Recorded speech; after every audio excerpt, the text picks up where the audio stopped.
Word? Yes, very good, clap for him. Yes, Sarika आप बताओगे बत्तख कहाँ लिखा हुआ है? बत्तख। Very good, clap for her. Yes, अब कौन बताएगा कि महल कहाँ लिखा हुआ है? हैंड रेज करो अपने, हैंड रेज करो। महल कहाँ है? किस किस को पता है? हैंड रेज करो। वेरी गुड, आप बताओ महल कहाँ है? महल, महल।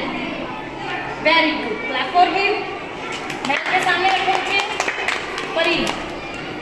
महल कहाँ है? यहाँ रखो। हाँ जी, नेक्स्ट। नैन कहाँ है? नैन, हैंड रेज करो अपने। नैन कौन बताएगा? नैन कहाँ लिखा हुआ है? नैन,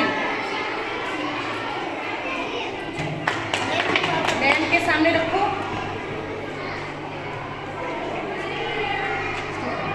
हवन हो गया, बत्तख हो गया, नैन हो गया,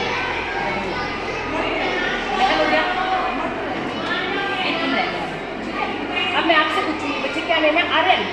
हाँ जी, नेक्स्ट आर्यन, आप बताओ बच्चे मटर कहाँ है? मटर, देयर इज मटर। रीड इट, मटर कहाँ है? Very good, clap for him. अब नेक्स्ट कौन बताएगा सड़क कहाँ है? सड़क कहाँ लिखा हो? उन दोनों में से सड़क कौन सा है? एक मिनट नो बच्चे, आप बताओ सड़क कहाँ है इन दोनों में से? Very good,